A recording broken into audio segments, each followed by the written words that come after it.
It's exciting to share the ministry that's going on out in Adams with you tonight.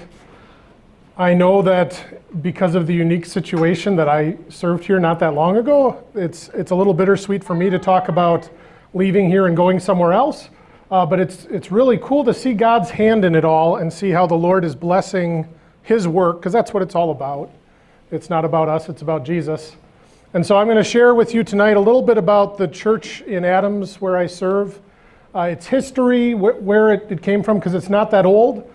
The work that has gone on there, and a little bit about what we're doing now. Before I get into the history of the church, though, just maybe want to share a few stories of some of the people I've met there. And I'm not going to get into their names and things like that, but just to kind of give you an idea of some of the folks that are in need of hearing about Jesus in Adams County.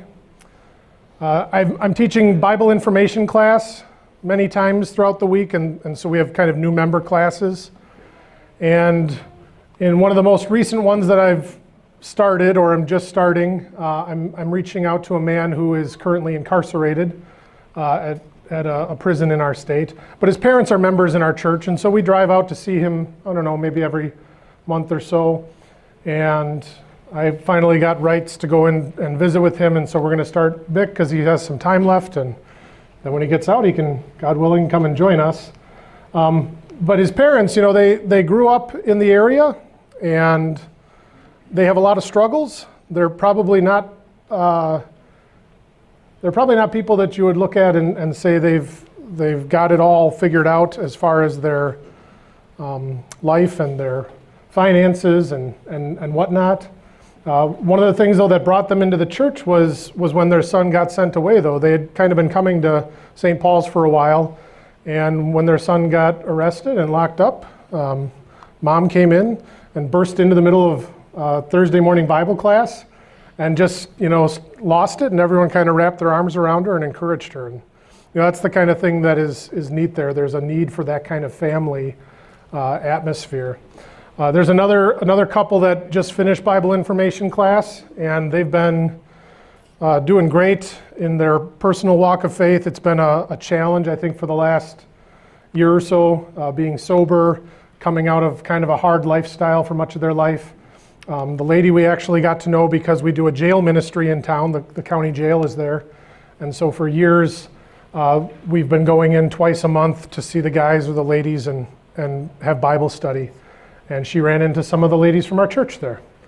And she brought through a few different boyfriends through BIC over the years. And she's engaged to the gentleman she's with now. And Lord willing, we'll have a wedding here soon. And it's neat to see how God kind of puts this mission right in a place that needs it. One more. There's another family that I've gotten to know there. Mom and Dad hadn't been to church for years, not in any real way. They're probably in their mid-50s, late 40s, early 50s. And his mom lived down south in southern Wisconsin and sent her Wells pastor up here to check on them a few times every year. So he'd drive all the way up and faithfully come and visit them and see how they were doing and share God's word with them. Until one day he figured out, wait, there's a Wells Mission Church there. So he called me up and said, hey, you need to come and meet these guys. And the next day, this lady gets in a horrible car accident. A guy blows a stop sign and hits her at 50 miles an hour. So she ends up in the hospital, and I end up at their house visiting with them the next day. And then they had 3 grandkids that we baptized in their garage later that week. And they started BIC, and they're just about finished, and they're working on bringing their boys and their grandchildren to church. It's just, again, there's not a lot of church stuff going on there, and I'll tell you more about that in a minute.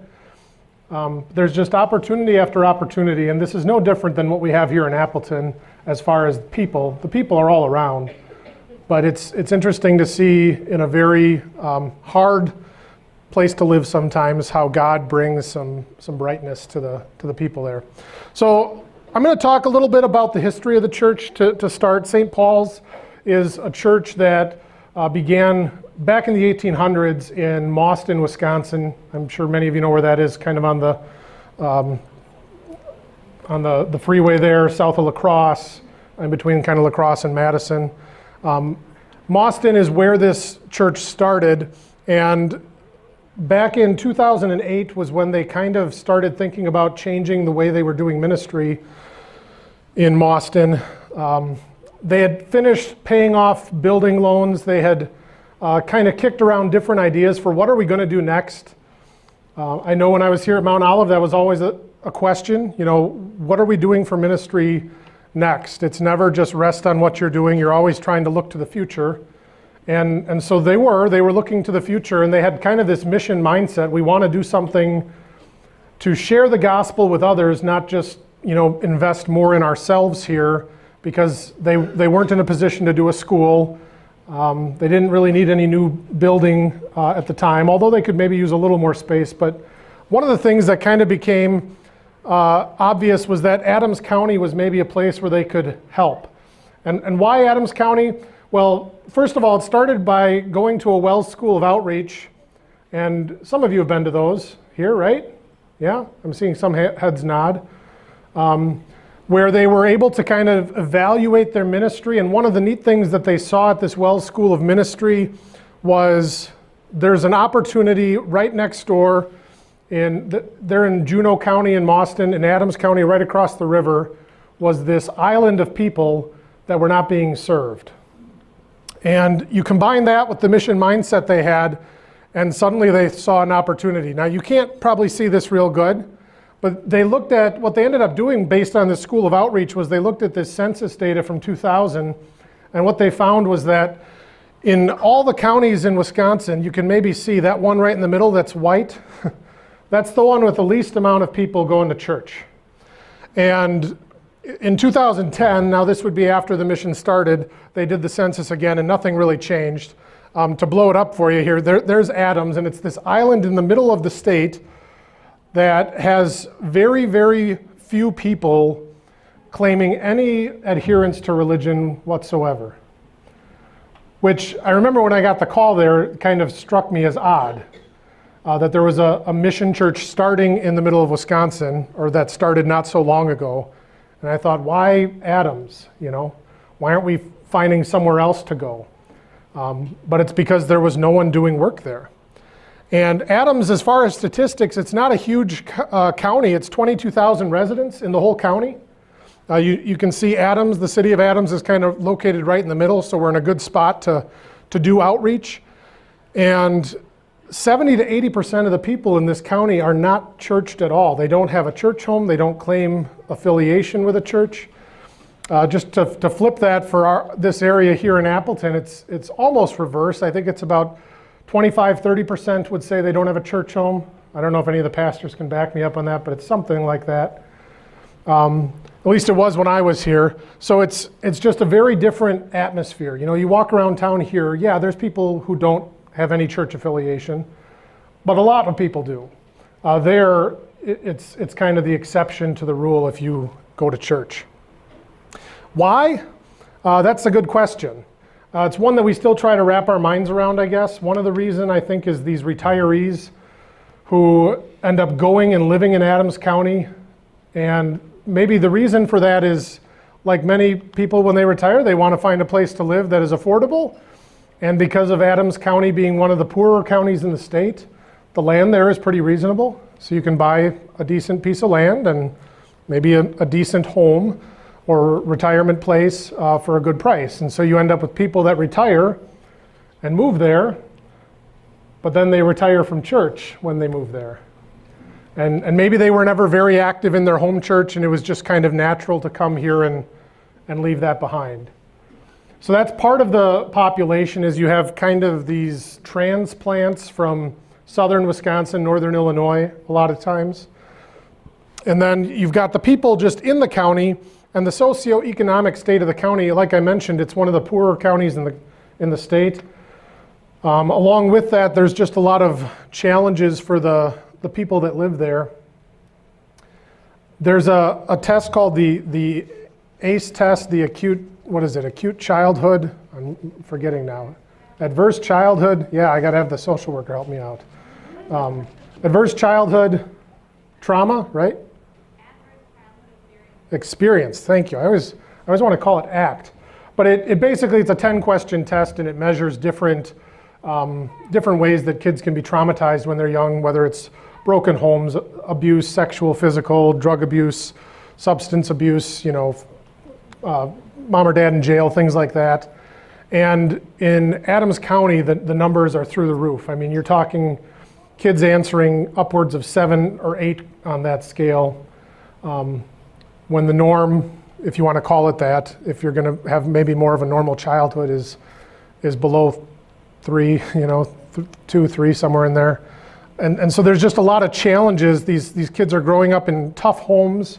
The best and the brightest seem to get out, and they don't come back. And so there's a lot of challenges in boosting the schools and the industry and the communities in that area. And so some of the longtime residents kind of bemoan that. A lot of times people who I've talked to who are in social work or government work there say that it's similar in many ways to like an inner city Milwaukee or Chicago, Detroit kind of area as far as family dynamics and some of the challenges they face in the schools. 100% of the kids in the schools there are on the free lunch program through the government. So it's just that's the type of climate that there is in Adams. And so there's a challenge for these people who are kind of living in survival mode all the time and fight or flight mode all the time to see church as a priority at all. And so we know, of course, church is the one thing they need. They need Jesus because their lives are probably not going to get a whole lot better, right? I mean, they might get a little better, but there's probably going to be challenges for them the rest of their lives or baggage they deal with, and the only thing that's going to help them with it and to see life in a different perspective is Jesus Christ. And so they need Jesus, but they don't see the need for Jesus, which there's some challenge there, but there's also opportunity. I think another reason is this general lack of outreach that you see in the county. It's not a very churched area. I mean, there are churches, but it's a lot of rural, small country churches for the most part, places that aren't doing a ton of mission work. And the big thing, of course, is there are no other Wells churches. St. Paul's is the only one in the county. So there's a real opportunity there to share the truth of the gospel with these people. So that was what they saw in the beginning. When they decided they were going to make some steps then into Adams, back in 2008, they started by looking first to try to gauge some interest, gauge some commitment level, and they did that by holding Bible classes at a place called Carlson's Rustic Ridge. If you ever come out to Adams, you can go to their pasta bar. It's pretty good. And they had Bible classes there every Wednesday, starting in May of 2008, down in the basement. They had a little room that they let us use, and they had about a dozen people that would come every week. And it was going pretty good. It was mostly initially kind of the members from St. Paul's in Mauston who lived up towards Adams saying, hey, why don't we come up here and we have this spiritual need. Let's just gauge interest. We'll come to the class and we'll invite people we know and we'll see how it goes. And so they did. And it went pretty good. And so after they'd been doing that for, about 6 months or so, they decided they need to try to find somewhere a little bit more permanent to do these Bible classes. So they made this arrangement with a chiropractic business in town to use their space. And initially they were told that they could use it for free if they just cleaned up the basement. And they thought, wow, this is great. So they went and they saw they had much more to do than they, I think, had initially realized. And they had to, repaint and rip up carpet and move out furniture. And I think it was kind of a chore. And then, of course, after they get it cleaned up, guess what? Oh, that looks pretty good to rent now, so maybe you should start paying us for that. So it was one of those deals, right? But that's where they were for a little while anyways. And this actually is just 2 buildings down from where we currently are. There's no bad blood or anything there. It's just kind of one of those deals. So in 2009, in January, they moved into there, and they said, we've got to find a place where we can maybe do some worship services, because that was the logical next step. After doing Bible class for so long, they thought, let's try and make a go of this. And so they looked around, and eventually what they found was the community center had space for worship, and they could rent it. they'd have to set all the chairs up on Sunday and take them all down and put them away and do that whole thing that a lot of our mission churches have to do. But it was a place that they could start worship. So in 2010, they started worship services there, and they said, we're going to do it on a 1-year trial basis. We'll see how many people come. We'll see if it kind of takes off or if this isn't meant to be. And so that's what they did. And Pastor Joe Fricke, who was there at the time and still is in Boston, kind of got this started along with Pastor Colin Vanderhoof, which some of you might know Colin. He's Brandon's brother. Yeah. Jay and Shelley's son. He's a pastor where? Beaver Dam right now? And before that, he was in Boston. So they got this kind of off the ground there when it was starting. And they just kind of take turns going up and doing Bible study and doing worship up there. And initially, I think they had about 37 in worship the first Sunday they were there, which was great. And members of Good Shepherd, the church that is probably nearest to us up in Wisconsin Rapids, which is it's probably about 30 minutes from us. They were supportive, and some of their members came down and kind of helped form a nucleus there with some of the members from Austin. We still have some of those members there, and it's incredible. Just kind of this reminder, sometimes it does take sacrifice from not only those people, but those churches who gave up people who were good givers and good of giving of their time and said, yep, go and serve our brothers and sisters to the south. So they had this core group, and they started worship, and it was clicking along okay, and the mission kind of started to take off. So worship attendance creeped up to about 30 per Sunday. I know, barely fitting here. By the way, this is just so strange. This room is like 3 times bigger than my entire worship facility right now. So I don't know, it's strange. But they had worship up to about 30 per Sunday. Their membership was about 50 at this point, so they had a group that was pretty good size for a mission start. And in 2011, the work that had been done through these Bible information classes was starting to show fruit in new members, which of course was the goal. You didn't just want to cherry pick some people from Wisconsin Rapids and Boston to start a church. You want to serve the community. And so now there's people joining from the community. And so after the 1-year trial, the decision was made, we're going to do this until the Lord says it's obvious we should just quit. And that's kind of been their motto since then. And in fact, what they've done is they have kind of a 5-year plan at St. Paul's in Boston and Adams. And every 5 years they review it. And they say, we're just going to keep going together for 5 years, and then we'll reevaluate. And maybe in 5 years, then it'd be best to split off and be 2 churches, daughter you, and you're on your own, or we just keep going together. And that's a big deal because St. Paul's in Boston is really footing the bill for this because, as I mentioned, this is not a very wealthy area. So while we do have some retirees and some, maybe lifelong Wells people that moved up here from Janesville or Illinois that are, they understand stewardship and are committed to giving. A lot of the financial wherewithal comes from the members in Boston. So they really, instead of having another pastor there or another, add-on to the building or whatever, they've decided this is where we're going to put our resources, which is kind of neat. It's again, encouraging when you see believers willing to do that. So that's where we're at right now. The Synod is not supporting the mission work there, but Boston is. I'll talk a little bit more about the support we've been getting from elsewhere in a minute. From 2012 then to 2016, the ministry kind of took off as they were able to expand some things by adding staff and facilities. And as you know, when I was here, we added staff and facilities, and you're able to grow a little bit when you have room to grow. There's only so much you can do in a certain size space. In 2012, one of my classmates, Brian Schmidt, was called to be their first pastor. Brian and his wife Angie and their 4 daughters there. And they were a great fit for that community. I don't know if any of you know Brian, but just a real down-to-earth guy. He's a pastor in Caledonia now. I forget the name of the church, St. John's maybe, something like that. But they really embraced the ministry there. And I think just having a full-time guy who wasn't chasing back and forth all the time but could commit to the ministry and visit the people and coach soccer and do all the things in town that made a big difference. And all those people that crossed paths with the Schmidts, the Lord blessed a lot of them.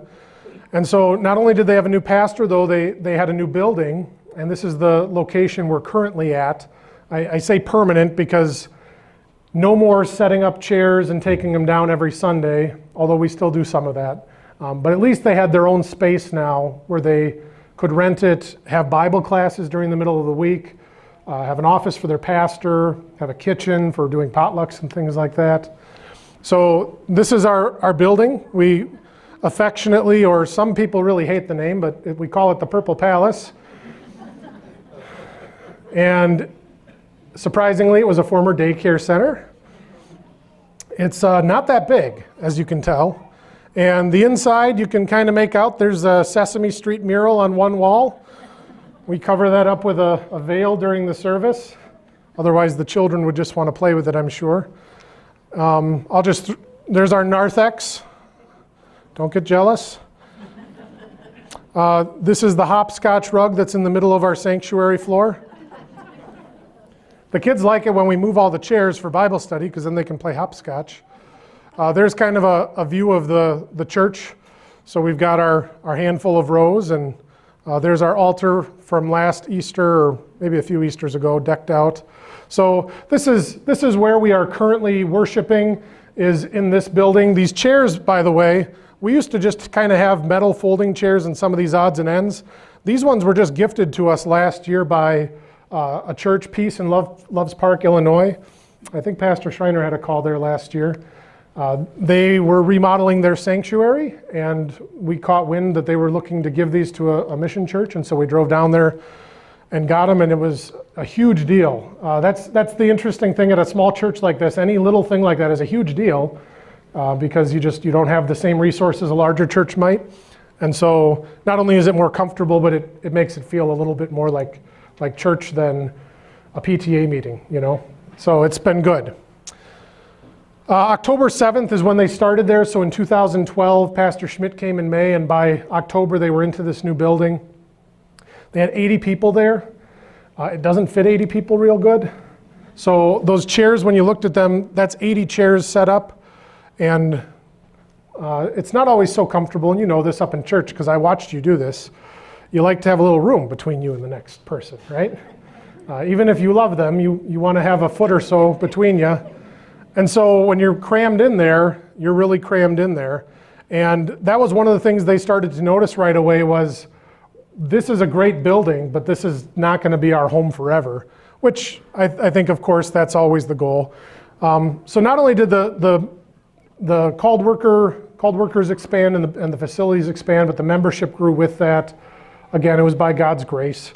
These things don't just happen. If you build it, they will come. That we know it's the Lord's work and His word that makes them come and makes them stay. But I'll just kind of run through the following years, and you'll maybe notice how the Lord just kept bringing new batches of people in. And so in 2013, they had 11 people in new adult Bible information classes. They had 13 new members join. Worship was now up to about 45 on an average Sunday. The following year again, they had a new crop of people. Almost 20 new members joined and 55 in worship. Here's a picture of the adult confirmation class from 2014. These are all still members, all of them. And I can see except for the pastor over on the other side. We don't talk about him anymore. Right? You don't talk about the guys that leave. You're just good riddance. But it's interesting because I can look at their faces, and not only do I see them, but I see all the people that now I'm connecting to through them, like her niece and her family, and then her niece's other sister and brother. And you've got the one who has the kids in catechism that just didn't want to be there, and now they can tell you the entire story of the Bible from the Old Testament to Jesus, and it's just kind of cool. So you know how this is. You get to know people and you get to know their stories. But the worship was getting full. It's kind of what it might look like on a typical Sunday, is just, you're all kind of in there together. And if you were here, I wasn't, but if you were here before the atrium was built on, It's kind of like that on a Sunday when you're done and everyone's kind of, you got to go, there's nowhere to go, right? There was just the little narthex that you had up there.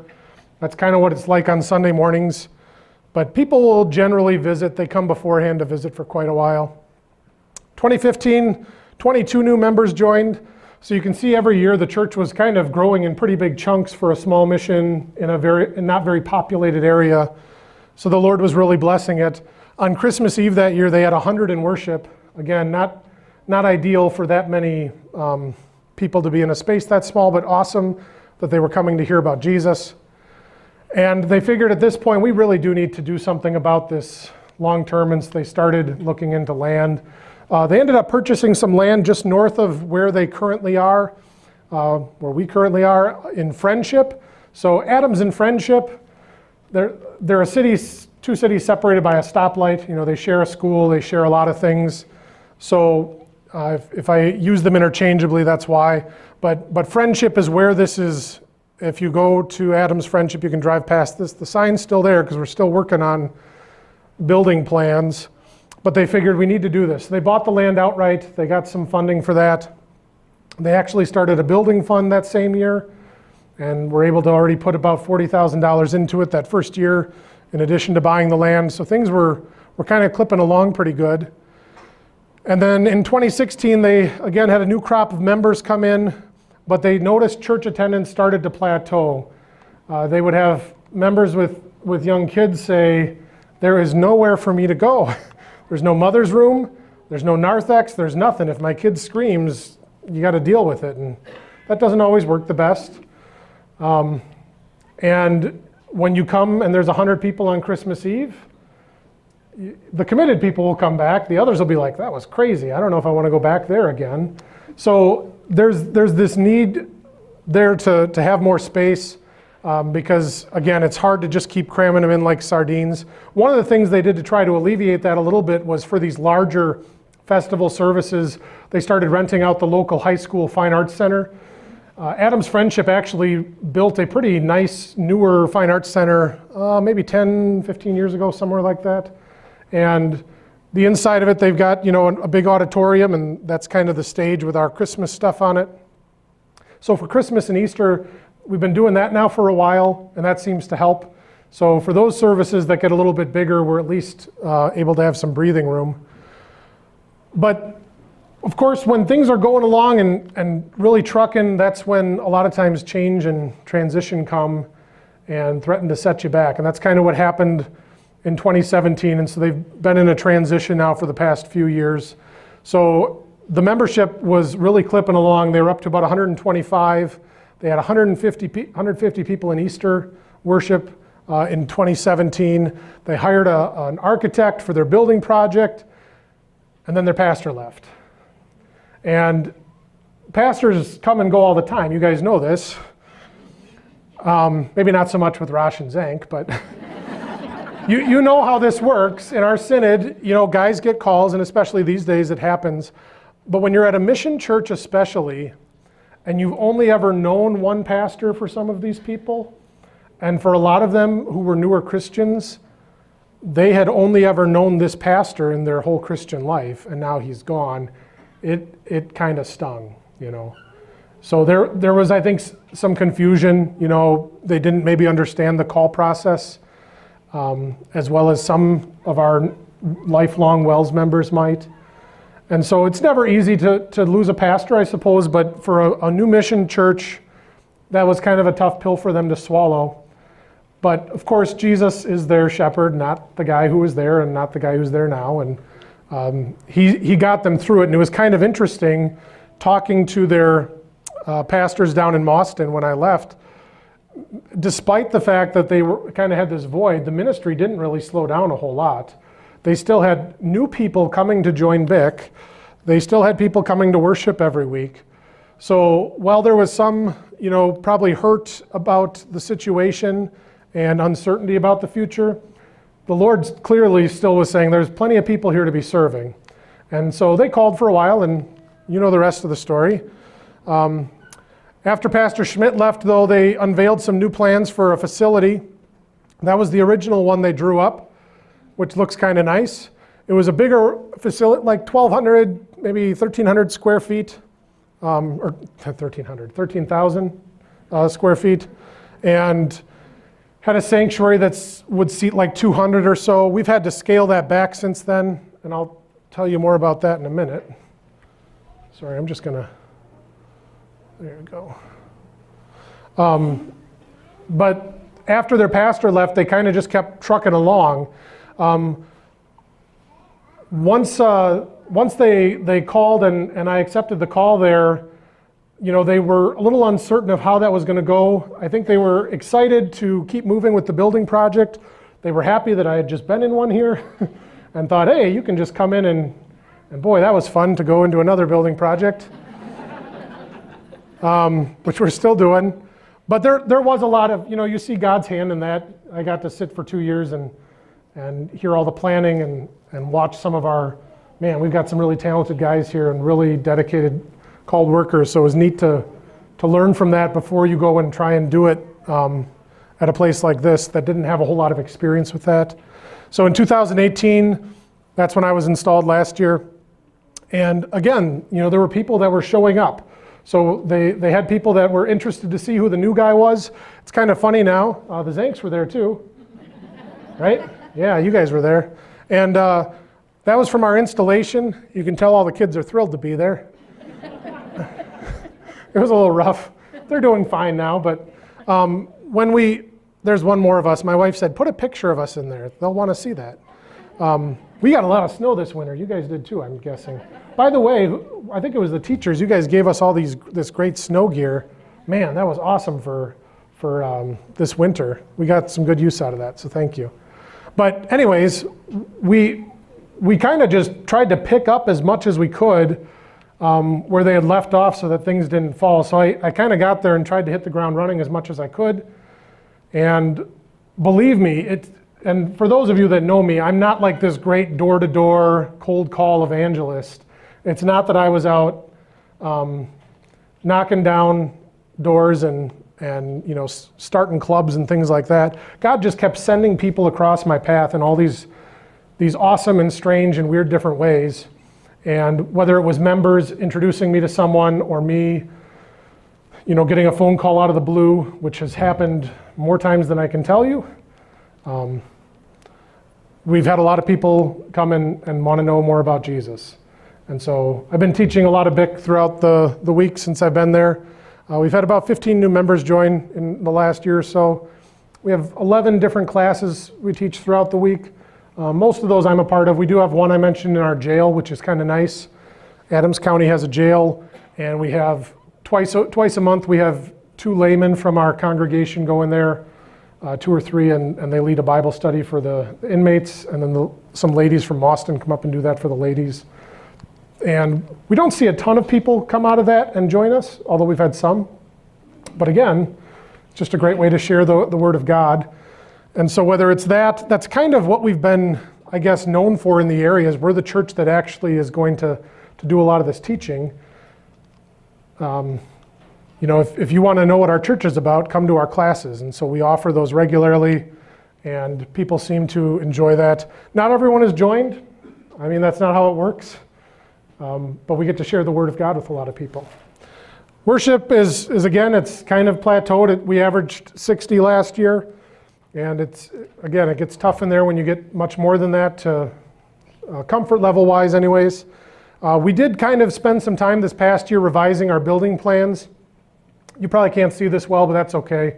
It's just kind of a sketch of what our most current building plans are with a worship and fellowship hall. One of the big challenges we've had, I suppose 2 big challenges we've had outside of just space to worship in, is constantly moving stuff around. So these nice chairs we got are getting a lot of wear and tear because we have to stack them and set up for Bible study, because the only other room we have only fits about 12 people in it. And so for Thursday morning Bible study, if we have more than 12 people, it doesn't work so good. And that room is also our Sunday school room for all ages. And so I know my oldest loves his little sister, but having a 3-year-old in Sunday school with him is not always as edifying. as it might be to just be learning about something more age appropriate. So one of the goals is to have more classroom space so we can break out some of these grades, because we do have anywhere from usually 10 to upwards of 15 in Sunday school on a Sunday morning. But if you could break them into 3 groups or 4 groups, that'd probably be a little bit better. So we're hoping to have some space for that, some space for fellowship. The congregation I went to loves being together. They remind me of Mount Olive, just in a much smaller way, like when I would come and fill in for Pastor Zank on Wednesday mornings with you guys. That's them. They love to have snacks out. They have a monthly potluck, and everyone kind of stays and talks about life and talks about Jesus, and it's really good. There's just not a lot of other things going on in the area. That's the ministry. They do that together. So we could use some space for that, and that's really a big thing in the area. A lot of the people that we've invited and have come for the first time, they're coming to get a free meal, and that's okay. That's good. Some of the different outreach things we do in the area, they don't have a lot in the area, but they've got a county fair, so we set up our booth at the county fair, and that's a good way to rub shoulders with the community and get contact information and share upcoming events. They have this big thing at the high school called Kids Day, where you can basically set up a vendor booth, and then they have about 800 kids and their families come through. So that's another great way just to be visible in the community. They've done some canvassing over the years. There's a picture of the Kids Day booth that they set up. There's a picture of some of our people getting canvassing stuff together to go out and do that. The jail ministry I mentioned. The biggest thing in Adams has been just friendship evangelism. It's mostly bringing your uncle, your niece, your neighbor, the guy you work with, bringing them to church with you. And that's no different than 90% of you. Every single one of you knows someone who doesn't go to church. I'm guessing. And maybe they don't live here in Appleton, but most of you probably know someone in Appleton that doesn't go to church. So that's our mission field. God doesn't call us to go over to China, usually, and share the gospel. He says, share it where you're at. And so you've got those people there too, but that's a big thing there, because we don't have a nice building. We don't have a really charismatic pastor. We don't have all the programs that some churches might have. But if we have people that are willing to share Jesus and to say, come and see, and to spend some time visiting, that goes such a long way. We try to have a presence in the community. Like I said, we try to be known as the place that you can come and learn about Jesus, even if you don't belong to our church. So we do have a fair amount of non-members who come and make use of Bible study regularly and work on sharing the truth with them and either helping them to sharpen where they're at, or eventually maybe part ways with some of the errors where they're still stuck on. But it's kind of a neat thing where you can be the church that people are going to say, yeah, if I want to learn about the Bible and learn about what it actually says, I'm going to go to the Purple Church on Main Street. So the rest of it, I don't do a ton in the community. I did coach soccer last year because, of course, I'm awesome at coaching soccer. And I don't know why no one ever asked me when I was in Appleton to coach soccer. I coached the 3 and 4-year-olds. So it was mostly just trying to keep them on the field. But those are the kinds of, whatever you can do just to get to know people. And it's not just a means to an end. It's not like I'm just angling to get you in my church. You do want to be a part of the community, and you want to get to know them and be a good neighbor. But just like all of us, our goal is to share Jesus, and eventually we hope to be able to do that. Just a few notes about the nature of our work. I mentioned we have a lot of retired people that come up and live there.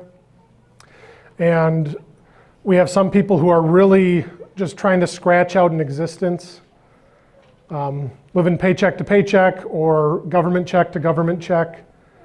And they only get through the month because there's a food pantry in town and a second harvest that comes once a month. And I've given out a lot more gas cards there than I ever did at Mount Olive. Things like that are more important because of just the makeup of the people there. And then the people that are kind of living and working there, it's mostly blue collar jobs. There's not a lot of white collar stuff going on in Adams County. And of course, all these people are going to require a different approach and mindset when you think about how to reach them. You need to be able to have an intellectual conversation with some of these folks that are educated and retiring up there. You need to be able to go sit in a trailer that's filled with cigarette smoke and go through a Bible information class and everything in between. And that's kind of the nature of the ministry there. And it's different getting used to it, but it's fun to get to know the people because they're all different, but of course the Spirit is the one bringing them all together. And you got the same tool for them all. You just apply it to them in different ways sometimes, and you watch as God does the work. So that's kind of the ministry there. Our vision is hopefully to, over the next couple of years, actually finish some of the work that was begun with building. When I got there in 2018, the goal was, let's get this done by 2019. And after I got there and we evaluated, there's just been a lot of things that we said we really got to do some more work. And so we've been doing that. So the goal is hopefully to break ground next year. But we'll see. We'll see how the Lord blesses that. Again, this is mostly funded by members in Mauston. Pastor Schmidt, before I got there, had started to do a little bit more preaching, mission festivals. There were a number of churches in the area, kind of from La Crosse to Wausau, down towards Portage, that had heard about the work going on in that western Wisconsin district of our synod and said, hey, we'd like to be able to support that, with just a little bit, so maybe come preach, tell us what's going on. And so other churches have contributed or individuals have helped, but not having a synod-funded thing, it's not always so easy to predict the timeline. But that's okay. We're just going to keep doing the ministry wherever we are. It's amazing. I've never been more convinced of the power of the gospel than I have been since going there, because it is not because of where we're worshiping. I promise you that people are coming back. And so it's God's word that is grabbing a hold of them and changing them. And it's awesome to see that. And we just keep looking for ways to reach out into the areas that are not being reached. So Adams is in the middle of Adams County, but there's an eye for Arkdale and there's an eye for Grand Marsh to the south, and we're hoping that eventually this can be something where we can reach into some of these areas that are not being served and share Jesus with them. The lost, the hurting, they're all around, even on these little islands in the Midwest, and it's our job to share Jesus with them, and we ask God for wisdom and love as we do that. And that mission, of course, is no different than your mission. It's the same one, right? You guys know Matthew 28, 18 to 20. That's Jesus' Great Commission. All authority in heaven and on earth has been given to me, therefore, go and make disciples of all nations, baptizing them in the name of the Father, Son, and Holy Spirit, and teaching them to obey everything I have commanded you. And the sweet promise, surely I am with you always, right, to the very end of the age. This is the mission of the church. So this is not just the mission of mission churches, it's the mission of every church. And as we get to share Jesus and disciple people and watch people brought into the family of God through baptism and brought up in their faith, there's nothing better. There's nothing better than that. And what does the Great Commission look like wherever you are here in Appleton, in your home, in your community? Identify that. Don't just be content to say, well, I belong to this great church and we have this great school and these great pastors who do great outreach. Where do you fit? Who's your mission field? Who are the people you're praying about in your life? Not just praying that God would send someone else to them, but that God would open an opportunity for you to share the gospel with them, to invite them to worship. Pray about that. Think about that, how you can meet them, how you can reach them. And one of the things that has been kind of neat for me at St. Paul's is seeing how you maybe think outside the box a little. And so if you're a congregation sitting there going, we're not sure what to do next, think about where you can serve next, where you can go, or where you can send resources so that it's not just doing the same things over and over. I think St. Paul's in Boston said we could just keep doing these same things, but we want to try something different that can reach people who don't have Jesus yet. That's the goal. So that's our church, that's our mission ministry, and I'm happy to answer any questions or take any comments about things going on out there. I've been a mission pastor for a year, so I'm an expert. So whatever you got. Scott? There's a Rocha Cree is a big state park there. Yeah, that's where I took that picture of us hiking around in the snow. They've got this big Rocha Cree mound, and you're not supposed to go up it. I think you get in trouble if you do now because people were jumping off and getting in all sorts of trouble. Yeah, it is. It's a neat place. You know, it looks kind of desolate in the dead of winter when there's no snow on the ground, but it's breathtaking when there's snow. It's breathtaking in the spring because it's so wild there. But yeah, Rocha Cree's a pretty neat place to go. If you're ever looking for a place just to spend a day, come on out. Please, Gloria. I might have been in the kitchen. You might have said this at the beginning, but how big is St. Paul's? Yeah, thank you. So St. Paul's in Boston probably has about 700 or so members, maybe closer to 800. They have 2 full-time pastors there. And then they also run a child care facility, which they purchased right when I got out there. So there's been a lot of changes down there, and they're maybe looking at starting pre-K as well. And then in Adams, our membership is around 130, give or take. And we average maybe half of that on a Sunday morning for worship. Where are your kids in school? Our kids, last year we sent them to a school. So St. Paul's in Boston has kind of a close relationship with St. Paul's in Waniwak, which is just south of there. And so they send a little school bus down every day. So we sent our kids to Boston where they'd get on the school bus and then go to Waniwak. But that got to be real challenging. So we did that for the end of the year after we moved, and then we switched to St. Paul's in Wisconsin Rapids. They're really original with all their names for churches out there. It's St. Paul's everywhere. But St. Paul's in Rapids is where they go this year. It's a little closer. It's only 45 minutes away. And we have another family from our church that sends their children there now because we go, so we carpool. And we have another family that's thinking about that. So that's been a blessing for us for sure. Other questions? Comments? Cheryl? How far is Boston from your church? Boston's about 35 minutes from our church. Yeah. And there's not really too many ways to get to it. You can just take the bridge, 82, which they're repairing and they're going to tear down eventually. Apparently it's the same kind of bridge that collapsed in Minnesota a few years back. So every time I drive over it, I'm like, But they're working on it. Derek? I'm sorry? Do you ever pull any from like a Juno County over by Nacita? Oh, some, yeah. Nacita's kind of close. They're probably a little closer to New Lisbon. I think there's a pretty good LCMS church in Nacita that a lot of, if people are looking for a Lutheran church, they end up kind of there. We do have some people that are from over by Nacita or Arkdale come our way. Mostly though, it's people further north and south of us. Again, that's one thing we'd like to be able to do is branch out and do more work in some of those other areas, but right now we don't have a lot of room to grow. Esther, one thing, can you tell us, is Sarah working now? Just give us a little window into her world. Sarah, my wife, she's not working. She just lazes about all day. And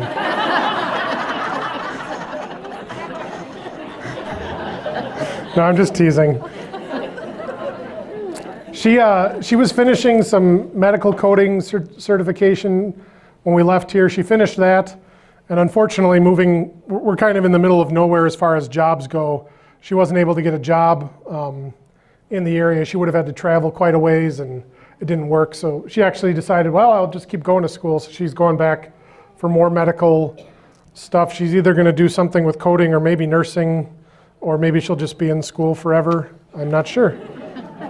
She's doing good. She has more energy and ambition than I've ever had in my life. And she runs the household well. So yeah, she's doing good. Hasn't settled on any work outside the home yet. It's been challenging though. Our youngest is still 3. Eliana will be just starting some part-time preschool next year. So it's a struggle, and some of you know this from that age of trying to juggle the when the kids are in school and what you're doing, but she's adjusting.